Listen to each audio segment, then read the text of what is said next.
getting rich can be boring. It requires patience and time.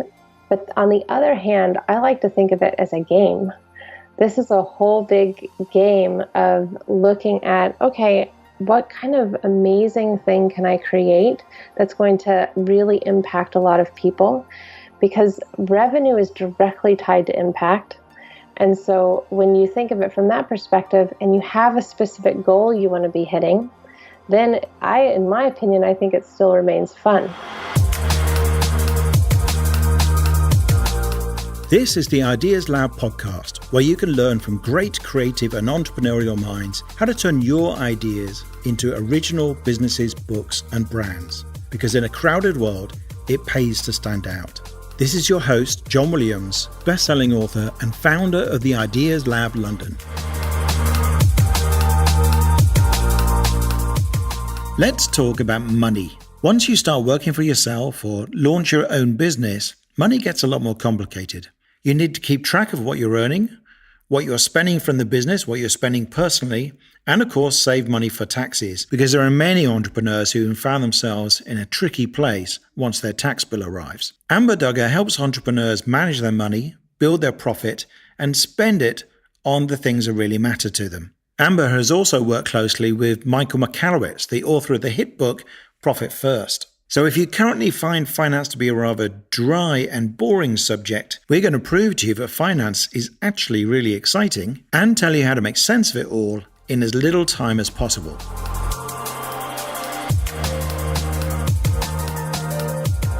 Hi, Amber. Thanks for joining us. Thanks so much for having me, John. I'm really excited to be here. Now, we're going to talk about money. And while I'm excited about money, as most people are, and I love making it, and I'm quite good at it these days. Like a lot of creatively minded people, I'm not actually all that good at managing it. So accounts is something I find really boring, and I thought it was a chore I had to do. But, you, partly when I met you in Bali, and we had a chat over dinner, you explaining the kind of principles we're going to talk about in a moment, I began to realize that actually this stuff's quite important. What you do with the money is really important. And one of the things that I notice with creative people, particularly, or people who are just beginning entrepreneurs, and they're not naturally kind of person who thinks about money and finance, all they think about is, I just need to make some money. I just need to get some cash in. And is that a good strategy, or are we missing something when we're doing that? Because we do need to make some money, right? Absolutely. I mean, money is the lifeblood of your business. It's a cash that it comes in and it really helps you do things with it. So it's absolutely important. But from when you're first starting out in business, one of the best questions you can ask yourself is, why am I doing this? What is it that I want to do with the money that comes into my business? And when we get really clear with why we're going into business for ourselves, what we want it to actually pay for, we can get more specific with our goals, with our strategy, in being able to feel confident about how we're selling, what we're selling, and how much money we're bringing in. So there can be lots of different ways to do it, but I always suggest actually dreamlining in the very beginning stages of just writing out things that you want to actually accomplish with the money that comes in. And then figure out, how can I make sure that I'm going to actually be paying myself regularly? So finding out how much you want to be making to be able to pay yourself a certain amount per month. And I have a whole process where you just take 4 things. You just want to know how much you want to pay yourself each month, what your business expenses are each month, and then reverse engineer a calculation so that you have a revenue goal that will cover profit, taxes, how much you want to pay yourself, and business expenses. And then you have a number that means something to you. And that's a huge thing in the beginning, because we're now emotionally connected to it. No, that's really good. So this is your free profit calculator that people can get to on your site. Remind us of your website. We'll talk about it again at the end. But sure. It's amberduggar.com/calculator, and you'll be able to get that revenue goal for yourself. Yeah. And I had to play with it, and it was really interesting. And I think, again, what a lot of us do right at the beginning is like, we get some money in, I'll pay myself. I'll get some money in, I'll pay myself. What you're saying is, you don't, if it's not a good idea to operate like that. Well, it's human, right? Like this is natural human behavior. So if you're doing that, that's completely fine. That's how we all know how to use money. But we can trick ourselves into using it more efficiently. So instead of having just one bank account with money going out all the time, having a system in place where you're actually taking that pile of cash that comes in and just simply organizing it into four piles or four intentions. And that will help you then be able to track where your money's going. Oh, So it's, right. So is this an idea from Profit First? Because I think we should probably talk about that. So the Profit First is a book that's been massively popular, written by an American author, Micheal Michalowicz. And he's also written a number of other big books. The Pumpkin Plan was a big one. He's got a new one called Clockwork. And you got involved with working with him quite closely. Do you want to explain what the principles are that Micheal came up with in Profit First? yes, absolutely. So profit first is such a simple concept, and it's something that everyone, once they hear it, they go, "Oh my gosh, why have I not thought to do it like this?" So I'll give you a little backstory. Mike was had just lost pretty much everything in his business. He was down to the last $10,000 in his bank account, and he had a tax bill that I think was like 20 or 25,000, and it was incredibly devastating, as you might imagine. And so he was spending a lot of time watching infomercials. And there was an infomercial with a nutritionist that came on that said, "Okay, I'm going to show you how to lose weight without changing any of your behavior. All we're going to do is change the size of your plate. So instead of eating everything off of a big plate, you're going to eat everything off of an 80% the size of the normal plate. And that will allow you to then eat less and you'll lose weight." And watching this, he was thinking, "Oh my gosh, why haven't I done this with money?" Like Parkinson's law, we are going to use whatever we have available to us. So if we have all this money in a bank account, then we're going to use all of it. That's our human behavior, our human nature. So he came up with this concept of basically paying your business first. And that's where the name comes from, profit first. So when money comes into your bank account, you immediately separate it out and take a portion of it and move it to profit, and a portion of it and move it to owner's pay, and a portion going to taxes so that you always have enough money to pay your taxes. And the rest of it left over, that's what business expenses are for. And so then you can still do the same behavior. You still have a certain amount of money that you have for expenses, but you're not taking everything that you have. Right. Okay. And so the what happens with the profit that you're putting in the profit category? That this is different from what you're paying yourself. Yeah. So a lot of people have that question. They're like, "What am I doing with this money?" And so the first idea of it is to have it accumulate so that you can create a buffer for your business, a savings for your business. And he recommends about 3 months of operating expenses be your goal for that account. Um, and every quarter, you can do what's called a profit distribution. So let's say that each month you're bringing in money into your business and you've implemented profit first. So every time you receive money in, you're separating it into those four categories. Some people use bank accounts, some people use an envelope system, but you want to have some way of organizing the cash as it comes in. So at the end of the month, you're going to have a certain amount sitting in a profit, a certain amount sitting in owner's pay, taxes, and business expenses. And then at the end of a quarter, you're going to have all the money that's been accumulating in the profit account for 3 months. So that's going to be sitting there and it's going to be really enticing. And you're going to then be able to give yourself a profit distribution. So what he suggests is you take half of what's in that account and distribute it to yourself as a bonus, as a reminder that your business is working for you and not the other way around. And if you have any debt that you want to eliminate, then he suggests that you actually take 99% of that distribution and apply it towards your debt. And the other 1%, no matter how much it is, you're going to take it and celebrate with it. So I've had clients go and take themselves out for a kombucha and do a money date with themselves and just talk about it and review the quarter. But this allows you to really get ahead on eliminating the debt so that you can really create your own leverage. So I like to think of profit as like your own leverage. Right. Yeah. Well, I like the idea of taking it out and treating myself. That bit sounds good. I agree. It's my favorite time of the year. So how did you get involved with Michael's business? So we met back in 2016, and I had recently become a Profit First professional, and I had been invited to become a master level Profit First professional. And one of the benefits of that was to get coached by Mike at the time. And so we were having regular calls with one another, and we were just really hitting it off.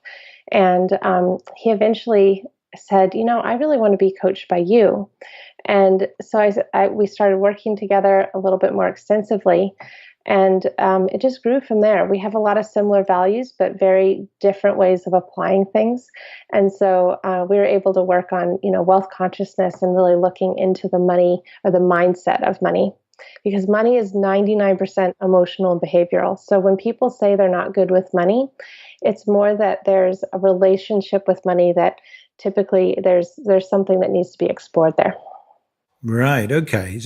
So I'm interested in this wealth consciousness thing.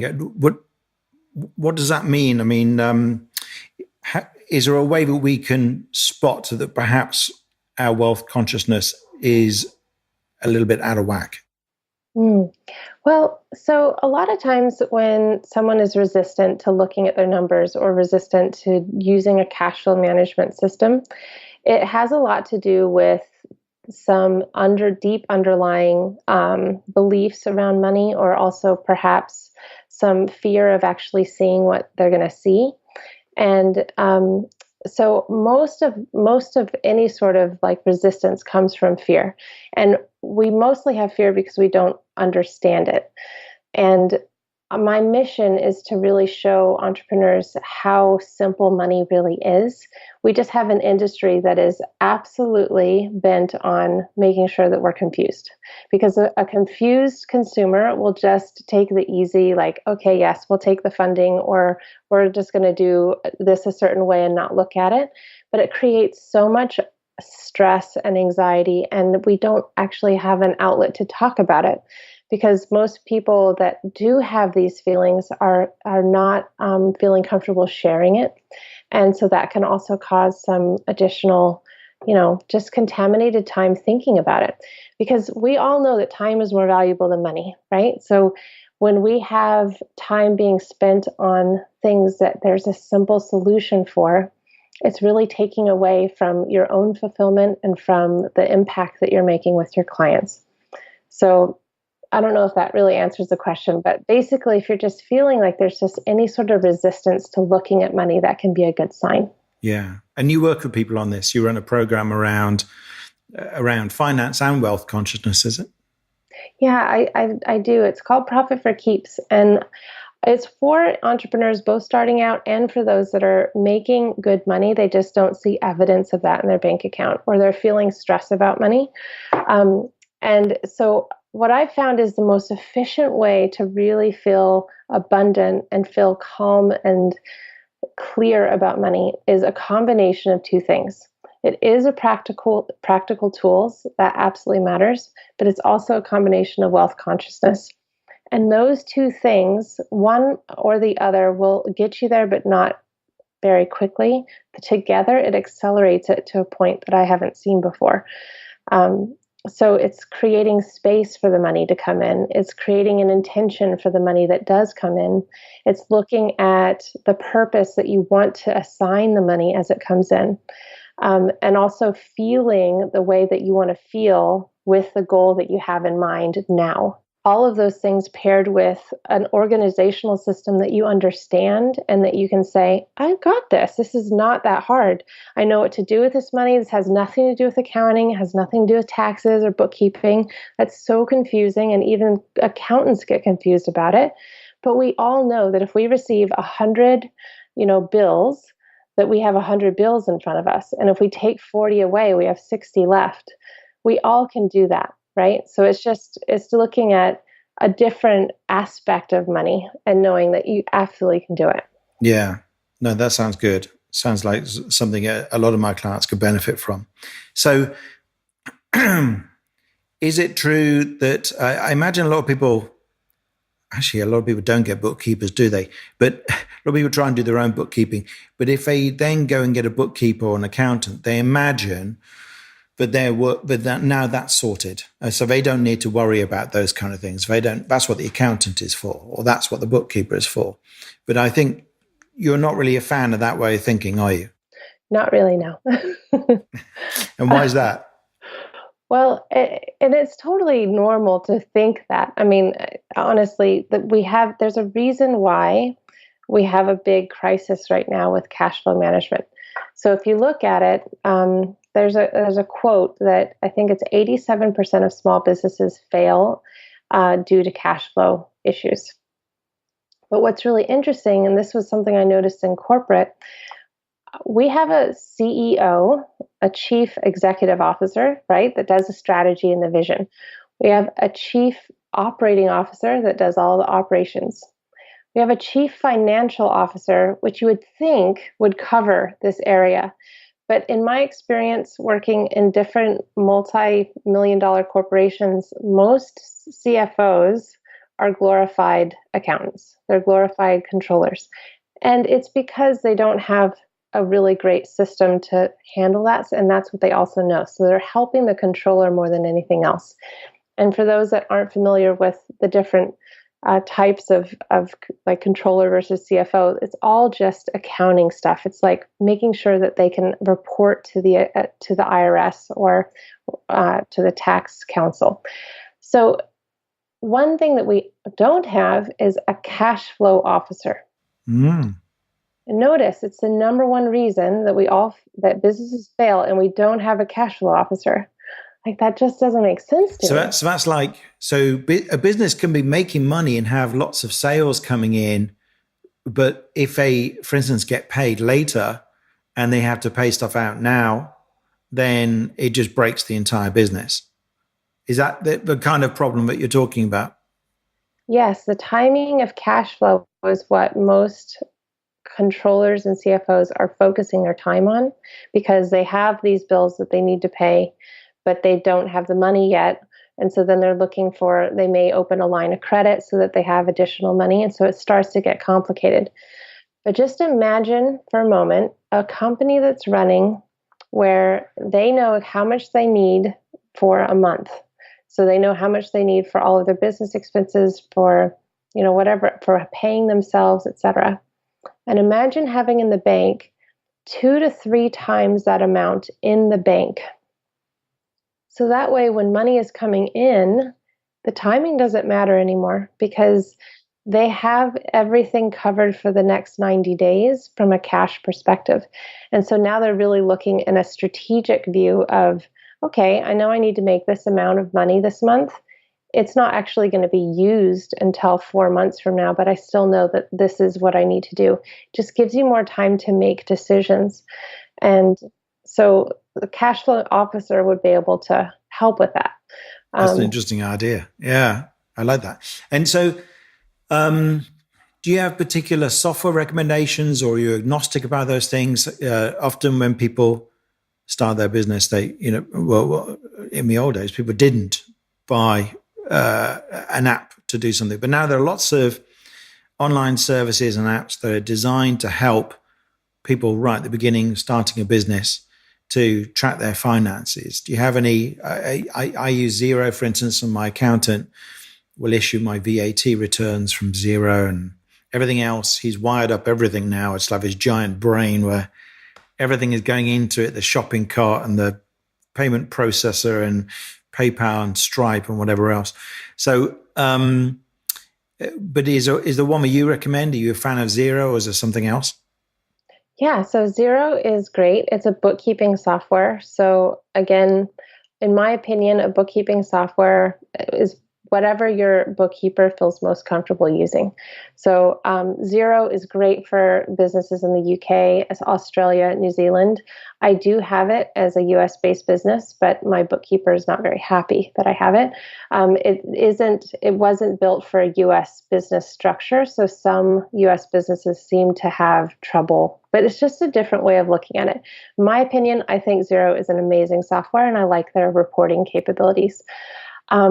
From a cash flow perspective, Before I answer your question about software, I want to just talk a little bit about the difference between a bookkeeping software and a cash flow software, because I think it will really help this. So when you think of a bookkeeper is looking backwards. It's making and it's an important function. So this person is making sure that all that's happened in your business is reported properly to your accountant. So your accountant can make sure that you don't pay a penny more or a penny less than what you actually owe for taxes. And that's those functions right there. They do not help you though with making sure that you're making enough money in your business or that you remain profitable. Their function definitely isn't to look strategically forward about cash flow and what's going to be coming down the pipeline. Now, some bookkeepers definitely try to help with this, but they aren't trained to do this. The best person that can do this is the person that actually knows the business, and that's typically the owner or the CEO of the company. And that's because you know exactly what kind of money you can bring in, what offers you can give. You also have more control over the price, the investment that the clients are making with you. And so a cash flow software or a cash flow system is helping the owner figure out what to do with the cash that's in the bank account right now, giving it intention and purpose for that money and seeing how much do I need to actually make in the next month to cover everything. Because I've had this situation where I've done a launch and a course has been sold, and so I've made tens of thousands of pounds or something, and I'm looking at this lump of cash in my account, and I have no idea how much of it is mine, because this is in the old days. Yeah, I'm a bit better at it now, but like, okay, I've got however much money, and then there's some more money coming down the line when people pay, because some people are paying installments. I've got some of this is VAT, our sales tax in the UK. Some of it is, of course, going to be corporation tax eventually. When I pay it to myself, I need to keep some money for personal taxation. So, and then there's expenses, running expenses for the company. So how do I even, it's a weird question to come up with, but I realized I don't know what this money means. I don't know how much of it is mine. And I don't know, am I rich yet? I don't, so what is it? What you're saying is, a bookkeeping thing is not going to tell you that. It's just going to tell you this is where the money came from, and it might be able to tell you the VAT that's due or something like that. But other than that, or do an approximation of it. But it can't tell you like, this is how rich you are, John. This is how much of this money you can spend. This is how much the company is going to be spending over the next 3 months or whatever. So you're saying there are other systems that help you to do that. Yes. And so it's kind of like, think about it back, 150 years ago. Every business was cash based. We didn't have a lot of other options. We didn't have electronic systems. And so a business was not in business unless they had cash. And it would be like having a business back then, 150 years ago, and taking all the money that comes in and just throwing it into a file cabinet, like just one big pile, Yeah. saying, yep, that's what I'm going to do with it. I don't know. When I need money, I'll just open it up and take some out. But back then they had ways to organize their cash. And so they would say, okay, well, I know I need to pay the tax man when he knocks on my door next Tuesday, and I don't want to be taken to jail. So we're going to have that available for him on Tuesday, and they put it away in a specific envelope. And they do the same with expenses that were coming up. And so they would organize it in a way that allowed them to see that, yes, visually, we have enough money for these things. So fast forward 150 years, we're now at a point where we have the ability to do that, but it needs to be done in a different way because we don't have the cash in front of us. We're not sitting and just getting piles of cash all the time. Everything's in a number and some sort of login. So the best thing that I've found is an electronic envelope system. And there's many out there. I'm personally partial to one called YNAB. It stands for, and don't everyone shudder when they hear this word, but it stands for you need a budget. Yeah. And they use that word budget because they know everyone knows that budget means money, but it's not actually a budget. It's what they call a $0 budget or an envelope system. And that's where you're basically taking all the money that you have in your accounts and organizing it into specific intentions. And so then instead of looking at your bank balance, you're looking at, do I have enough money to pay my coach next month? Do I have enough money to pay myself next month? Do I have enough money to pay all the different software that I'm currently using, like Acuity Scheduling or Zoom or any of those things? Yeah, right. Yeah, that sounds good. You need a budget, I believe, is available in the UK for anyone listening in the UK. I have a feeling it doesn't yet connect to all the bank accounts automatically because in the US, it does do that, doesn't it? So it can pull in the data from your personal. Is it for your? It's for your business then. It's not for your personal accounts. Actually, their target market is personal expenses or personal budgeting. And so this was when I was in Bali, they just started connecting the bank accounts. So back in 2016 was the first time that they ever had any bank accounts connected. And for a really long time, YNAB refused to have the banks connect because he felt that it was actually better for the user to always be doing everything manually so that you could see exactly where things were going. So I used it for many years without it being connected to a bank account. And there's a way to do it where you have a lot of recurring transactions. So you're not having to enter everything in. But I do have several clients in the UK that have used it. I have clients in Australia, New Zealand, all over Europe that have also used it without connecting the bank accounts. And there's also a way to import in transactions. But here's the thing, the idea behind YNAB is for you to be acting as if all your money was in envelopes. So before you make a spending decision, the best habit is to be looking at it and saying, do I have the money for this? And if you don't have the money for this, can I move it from another place? Because now my priority is higher for this. And so I need to take down the priority of something else that I have put aside money for. So it gives you that position of making those choices, those empowered choices, but also ensuring that you're not putting yourself in a point of financial crisis by spending the money that you don't necessarily have. Even if you have thousands of dollars in your bank account, if they're all allocated for other intentions, then it's giving you that opportunity to actually make that decision with knowledge of, yes, I don't currently have money for that particular thing, but I can move it from here and I'm fine with that. Yeah. Okay, that's interesting. Perhaps I should check that out. I feel like I have a lot of systems already. Does it integrate with Zero, or does it not do not?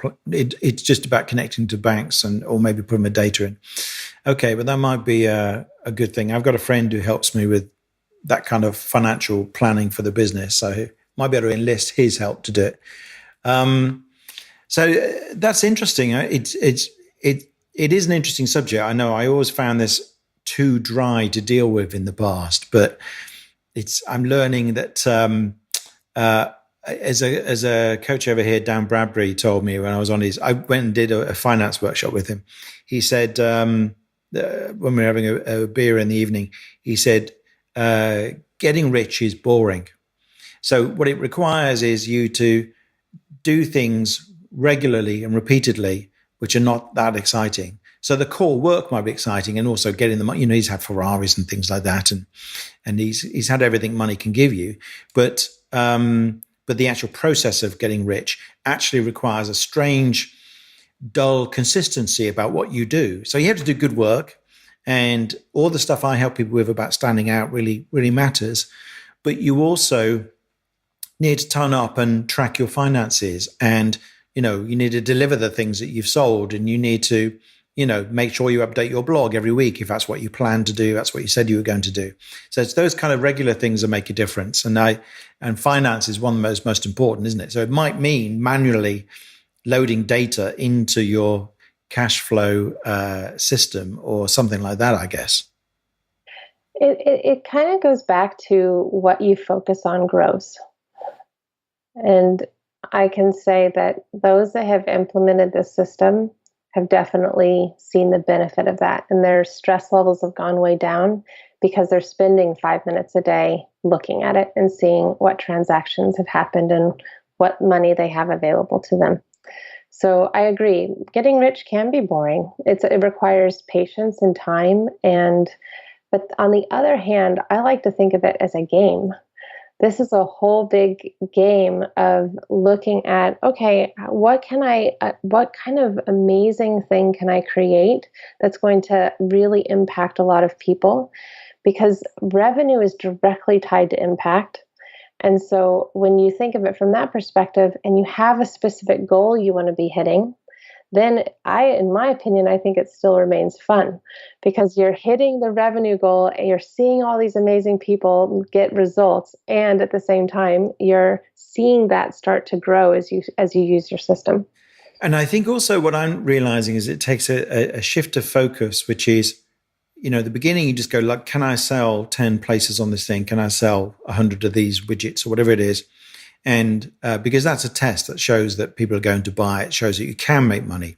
After that, there has to be something else, which is not how am I going to magically get 1,000 people to my website, in one big burst, but how do I grow my traffic over time? How do I track my finances better and my traffic and my opt-ins and everything else, and track those numbers and see them on a curve that goes up, and track my finances so that there's consistent income that's growing. And I'm reading this book at the moment by Duncan Bannatyne, who is, we have a program over here called Dragon's Den, which is like American Inventor. And he's one of the dragons who went from nothing to being a multimillionaire. And he did it he really thinks about the money. He really thinks about the numbers. He did stuff he really believed in. So he created a series of nursing homes, which were much better than the standard at the time. But what he did was he calculated that you could buy this much land and build on it and get paid this much money per room. And then it meant that you get something like a 33% return on your entire investment every year. So it was huge. And when he calculated that, he went, oh my God, this is an insanely good business. He went to the gym one day and he was lying on his back doing some exercise with a trainer. And he looked up and he noticed the size of the tiles in the ceiling. And he goes, they're about 1 meter across. That means that if I'll count the tiles, and that means I know the size of this gym, and I can see roughly how many people are in here. And I reckon you could get more members. That means you're going to make that much money for this much physical space. This much physical space costs. I know how much that costs because I've been buying this stuff for nursing homes. And then he goes, that's got a good margin. I'll do that. And he went in and he made it work. So, from a standing start with no entrepreneurial input, as a working class guy from Scotland, he worked it out. And I think that focus because every time he builds one of these new businesses, it gives him a cash flow for other things. And he really worries about the numbers. And I think that's even petty things. When he was going for funding and he was about to make millions of pounds on the stock market, the broker charged him this random expenses fee of like $100,000 or something. And he refused, and he was willing to trash the entire deal over $100,000 of expenses in hotels and taxis and drinks in the bar. And that kind of focus over money actually meant that he became a very wealthy man. So I think this is why I think this topic is so interesting. It's not just about what you do and how good you are and how good you are at marketing. It's how good you are at managing all this stuff. Yes, but I would say, though, in that story, it's an incredible story. And it reminds me of this concept that money is meant to flow. Money is meant to flow in and out. And so if you think about it, the word currency comes from the word current. And so if you think about a stream, and the water is fresh when it's flowing, right? So you can go in a fast-moving stream and it's going to be really clean, pure water. But if you go to the sides of the stream where maybe a log's been wedged and there's like a little pool of stagnant water, it's usually murky. There may be some things in there that you don't want to touch. And it becomes toxic. And so with money, it's so important that it is not thought of as something that you can lose, as something that's just going to be taken away from you. Because when money leaves, as money flows out, it creates a space for more money to flow in. But if we are always thinking about only ways to continue to accumulate and keep money without spending it freely, then it can cause this disconnect and almost more stress and anxiety than someone who doesn't have any money. So it's just something to keep in mind. Yeah. Yeah. And in fact, Duncan Bannatyne, in case people think he's just about, getting loads of money, he was a nice example of that because he got involved with, I think, first of all, orphanages in Romania. And he ended up giving more and more money and going over there and seeing the place and being a vocal advocate for improving the situation over there, which was pretty terrible. And also giving money to those causes and changing loads and loads of children's lives in that country. So, that's an example where he wanted to make money, but also he wanted to teach other people about entrepreneurship. He wanted to go out to Romania and have a big impact, but again, with an eye on the finances, not just throw money away and hope somebody spends it correctly, but go out there himself and spend it on exactly what's going to have the biggest impact. So I think this sort of focus on numbers is becoming more and more exciting to me, having previously found the subject of finance really dull. That's so good. Which is what my hope. So people listen to this, hopefully will start to get the bug a little bit and go, ooh, let's log into my finance app and see how things are going. Yeah, and you mentioned a moment ago that perhaps you go and look for 5 minutes every day. Is that a recommendation you make for everybody? Yeah, so the clients that go through my system, at first it takes a little bit of time to learn it, but once they've learned it, they're spending on average about 5 minutes a day. Some clients like to do it once a week for 30 minutes. But it's really, when you think of the benefit and the fact that you now have so much more control and clarity over your finances, having that bit of time each day to look at it can really make a world of difference, and it's time well spent. Yeah, well, that's great.